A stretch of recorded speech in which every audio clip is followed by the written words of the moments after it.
Bueno, queridos patitos, aquí estamos para hablar de Ohio. A quien dice, nunca vas a hablar del tema de Ohio. Bueno, sí, es que hay un asunto que tiene bastante curiosidad y ya lo hemos tratado en algún que otro conversatorio. Es el asunto este de todo ligarlo con Chernóbil. O sí, es el Chernóbil químico de Estados Unidos.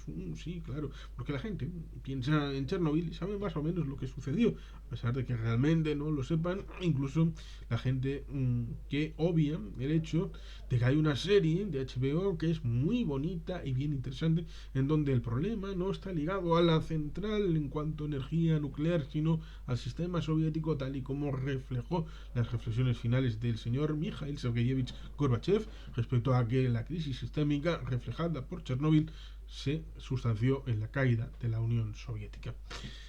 En el caso de Ohio y otros lugares de Estados Unidos donde ha habido descarrilamientos de trenes que llevaban elementos químicos, pues evidentemente es un problema de salud pública, pero contenido en el ámbito territorialmente conscrito a la cercanía del lugar del accidente.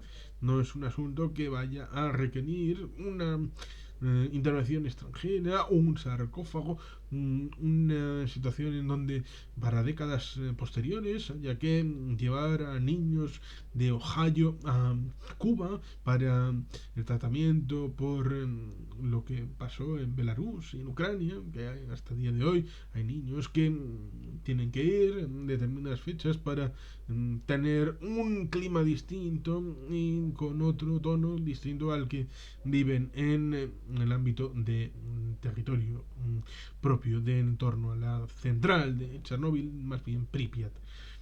Tenemos este asunto. Multitud de pacientes en Ohio sufren quemazón al respirar y debilidad general tras el descarrilamiento del tren, un elemento natural que debe tratarse de salud pública.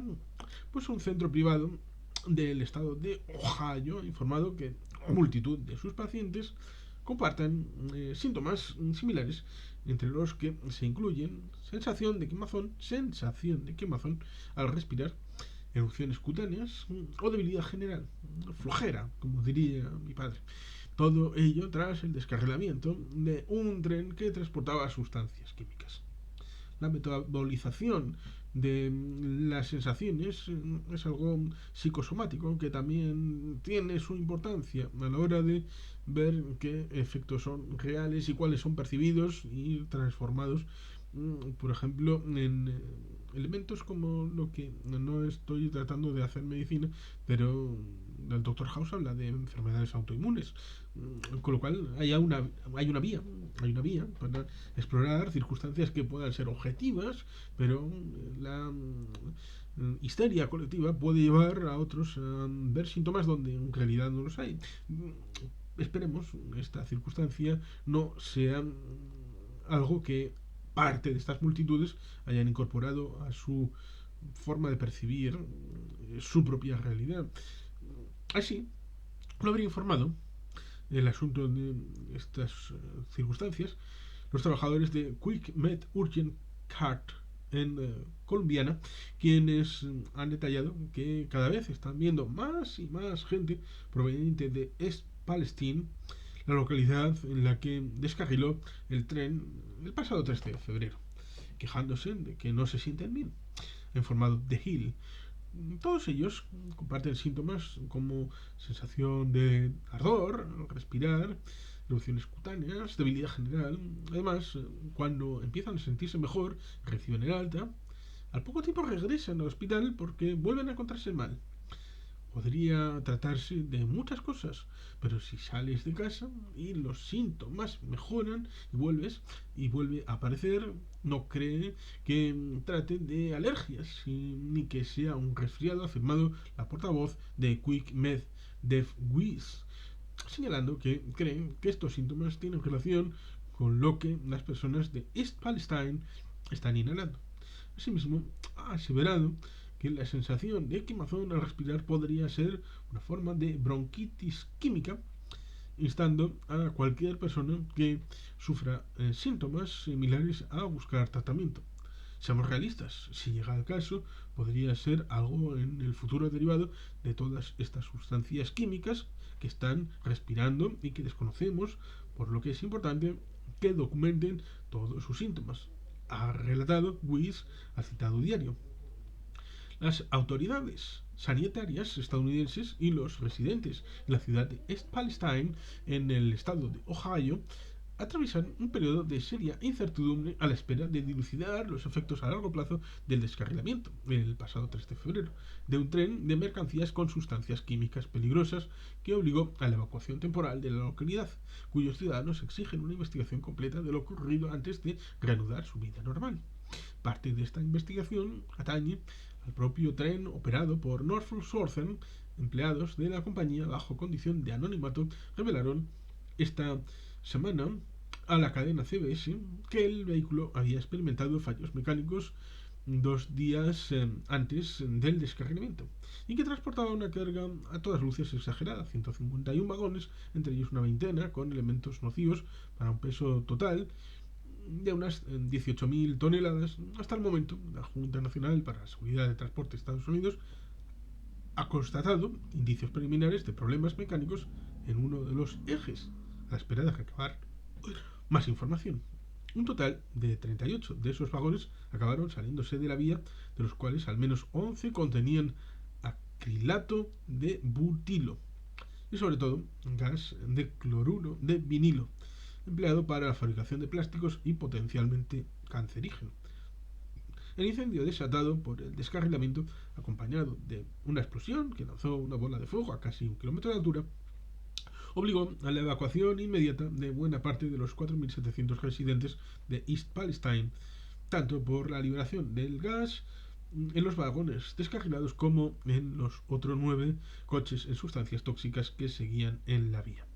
Por tanto, ciertamente, tenemos aquí un asunto de la multitud de pacientes que sufren quemazón al respirar, debilidad general, flojera, tras el descarrilamiento del tren, en este caso de Ohio, a pesar de que ha habido otros trenes en otros lugares donde también ha habido descarrilamiento, ligazón con elementos químicos, y es interesante saberlo porque, por ejemplo, tenemos esa película de Mark Ruffalo con el asunto de DuPont, y también en otro ámbito pues está la de Will Smith con lo de la situación en el deporte, pero tiene algo que ver vagamente, quizá la de Ruffalo con DuPont tenga algo que ver con esto. También la de Erin Brockovich, que ya con Julia Roberts, con la demanda colectiva por el tema del agua, pozos. Siempre hay películas respecto a demandantes sobre este tipo de asuntos, cosa que evidentemente significativamente pone el foco en que estas cosas suceden en Estados Unidos. El asunto estriba en que más allá del hecho en sí estaría el asunto partidista y Donald Trump empezaría a meter el dedo en el ojo en el caso de Joseph Robinette Biden Jr., el presidente actual de los Estados Unidos de América, diciendo que es el culpable, de que no ha dado explicaciones suficientes, prácticamente dando bandeja a los putinejos para decir que es el Chernóbil químico de los Estados Unidos y que deben de responder por su crimen contra la humanidad. Un Evo Morales Ayma hablando de estas circunstancias en Twitter. Por lo tanto, ciertamente ahí tenemos circunstancias en donde la memoria es corta y breve, tan corta y tan breve como que en el mandato de Donald J. Trump en la Casa Blanca, el asunto de los trenes con químicos pasando al lado de los pueblos, de las zonas con densidad poblacional, fue llevado al hecho de que, según su perspectiva de negocios que tiene Donald Trump, había que desregularizarlo, había que liberarlo, había que hacer más permisivo y quitar los controles para este tipo de materiales y sustancias. Es decir, la posibilidad de actos como el de Ohio con el descarrilamiento de este tren fueron incentivados y potenciados por toma de decisiones como la de Donald J. Trump en la Casa Blanca. Esto no debe de olvidarse, no debe de perderse en el espacio del agujero negro que parece querer engullir en la presidencia cuando habla de justicia para todos. Justicia para todos, claro, justicia para todos, pero con la culpabilización de aquellos que son responsables de las actuaciones del presente, porque lo hicieron en el pasado. No puede ser que a esos que incentivaron a Quanon, incentivaron a la toma del Capitolio el 6 de enero de 2021, aquellos que trataron de establecer una situación radicalmente distinta de lo que había sido el Partido Republicano con Nixon, con Reagan, con los Bush. Digamos que Trump hace una situación completamente distinta, a pesar de que pueda seguir en parte la escuela de negocios de alguno de ellos, pero siempre con la idea de que lo que él dice es verdad y debe de protegerse porque Quanon piensa el, que ya se conoce quién fue el iniciador de Quanon con nombre y apellido, pues se piensa desde Quanon que Trump es la persona elegida, es como si fuera el Mesías, el Salvador. Y cuando el Partido Republicano tiene gente mejor, el más emergente últimamente fue Ron DeSantis, gobernador de Florida, lo cual es curioso porque recuerda aquel duelo en el ala oeste de la Casa Blanca donde el contrario a el presidente interpretado por Martin Sheen, sería el gobernador de Florida. Resulta curioso y tal vez profético, en el que el señor Biden, si es candidato electo por las primarias demócratas, puede que se encuentre con un candidato republicano gobernador de Florida, Biden DeSantis, para 2024. Eso ya se verá y será lo que decida la primaria del Partido Demócrata y del Partido Republicano. Pero no deben olvidar ciertamente eso. Ciertamente no deben olvidar que Donald J. Trump ha sido presidente 4 años. Porque, por ejemplo, a nivel España, hay una persona que se llama Pablo Manuel Iglesias Turrión que quiere hacer ver o quiere dejar claro o quiere sobrevenir que él es el personaje que hace la política porque es el que pone el dedo en la llaga y hace los análisis y explica cuál es la realidad de las deficiencias que tiene el sistema, como si él no hubiera sido vicepresidente y ministro en ese gobierno surgido el 4 de enero de 2020 y durante prácticamente año y medio fue vicepresidente del gobierno de España, como si no hubiera tenido responsabilidades, hacer borrón y lavado para la ciudadanía y presentarse como comentarista, lo cual es trágico porque es un poco lo que hace el señor Garzón a veces cuando explica sus asuntos, que parece que sigue siendo un tertuliano con Ferreras.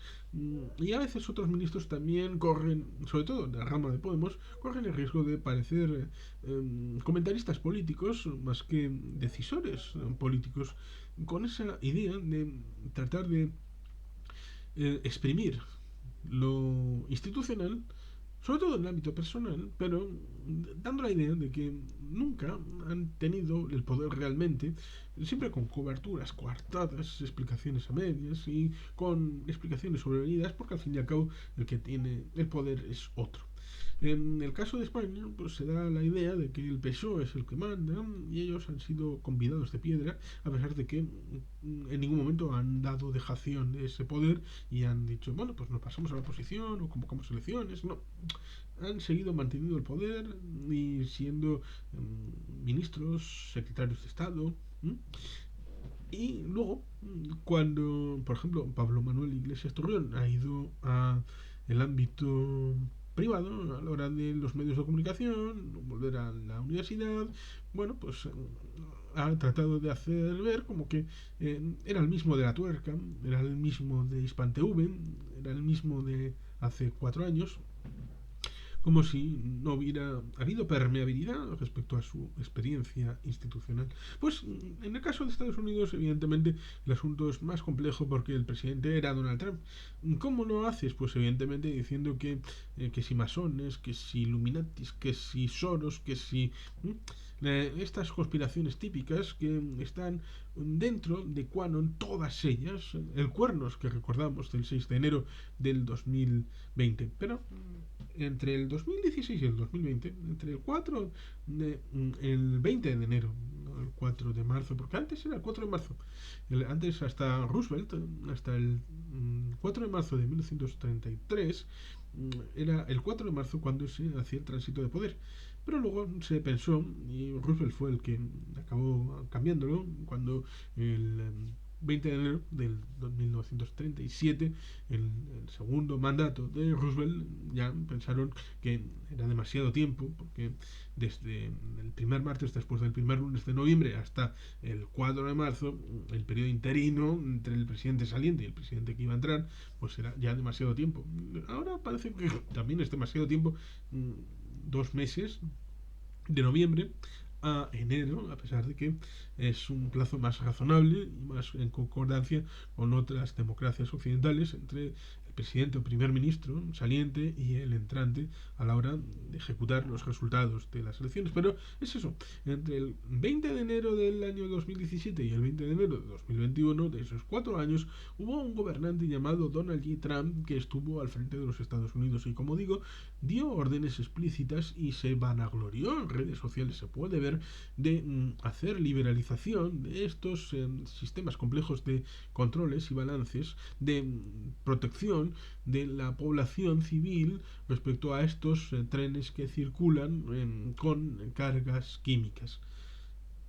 Después, un poco como sucedió en el Madrid Arena, que en realidad era el Telefónica Madrid Arena y se quitó del medio para redes sociales con una jugada que alguien también tendría que explicar en algún momento. Ya no era Telefónica Madrid Arena, no, era Madrid Arena a secas después de la tragedia. Pues esta idea ha desaparecido de las mentes de los fans de Donald Trump y se echan la culpa y se echan a la yugular del presidente Biden, y desde fuera culpan a los Estados Unidos en global, en general. Con lo cual, ciertamente ahí tienen un asunto bien curioso y paradójico, en donde el traidor de Trump, el traidor a los Estados Unidos, que ya en su momento pidió que reventaran los servidores del Partido Demócrata y de Hillary Clinton, se lo pidió explícitamente a los rusos, es decir, traición, lesa patria, pues este sujeto permitió, incentivó y potenció que sucesos como el de Ohio sucedieran.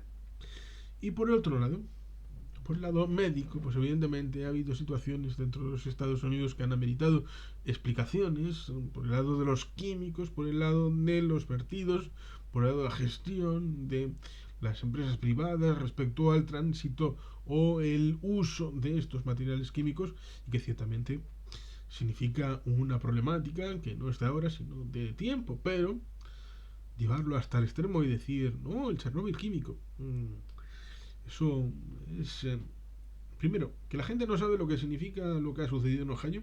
Segundo, tratar de captar la atención para un asunto que está en la mente de muchos, en teoría, para, bueno, como sea aquello, entonces asimilo que esto es igual, a pesar de que no me lo han explicado, y entonces, qué grave es, qué horrible, que esto están a punto de caer, ¿no? Los rusos ven ahora como los estadounidenses viven su equivalente. Lo mismo que, claro, pensaron cuando cayó Kabul en 15 de agosto de 2021, bueno, cuando las tropas rusas estén entrando en Kiev, los occidentales no harán nada. Kiev, que está al sur de Chernóbil. Y por lo tanto ahí tenemos una coincidencia espacio-temporal en donde tratan de subverticiamente hablar de Chernóbil, pero desde el punto de vista de la ligazón con la invasión rusa en Ucrania. Ucrania, que es el país receptor de la central accidentada. Y también de la invasión por parte de Rusia el 14 de febrero, o el 22, o el 24. En 2014 comenzó con Crimea y el Donbass. Y Occidente no hizo nada. y fue un error. En el 24 de febrero de 2022 fue el momento en el que se comenzó esta invasión actualmente en vigor y afortunadamente ha habido una reacción. La Unión Soviética trató de reaccionar de manera oscurantista, ocultista con el asunto de Chernóbil, cosa que no ha sucedido con el tema de los trenes. Hemos visto que hay periodistas independientes contando el asunto. Hay transparencia, hay una forma de conexión y hay incluso medicina privada que está gestionando parte del asunto. Cosa que contrasta con la gestión de la crisis de Chernóbil, contada por la serie de HBO. Por lo tanto, ciertamente hay que poner los términos justos para cada uno de los asuntos. Es un asunto grave, el asunto de Ohio y todos los que pueda haber pasado desde ese momento hacia el presente, ciertamente, y tendrán que resolverlos. Y es un problema grave también el de las infraestructuras dentro de los Estados Unidos. Pero eso significa que cualquier cosa que se diga es permisible. Pues evidentemente no. Y no puede ser que aquellos que tuvieron responsabilidad en la mm, vía de llegada a este problema vayan a intentar salir de rositas simplemente con ocultar y lanzar una mancha de aceite, como sucedió con BP, con el Golfo de México. ¿Recuerdan aquel caso? Creo que hay una película con Mark Wahlberg como protagonista de esa situación. Pues no pueden ser que salgan de rositas con las responsabilidades tan graves que tuvieron en aquel momento y que evidentemente deben de tener para la historia, para haber favorecido, impulsado y potenciado cosas como las presentes. Y evidentemente al presidente Biden pedirle evidentemente que las consecuencias las palien de la mejor manera, porque al fin y al cabo el que sufre es el pueblo de los Estados Unidos individualmente y colectivamente, especialmente en este caso los de East Palestine, que como se ve son globalmente considerados unos 4.500, pero aunque solamente fuera uno, las instituciones y el Estado deben de responder para garantizar el principio de la salubridad y la seguridad como ciudadanos que son todos y cada uno de ellos de los Estados Unidos de América. Y sin más, queridos patitos, es que ricasco, agur berbat, Betty Helpian.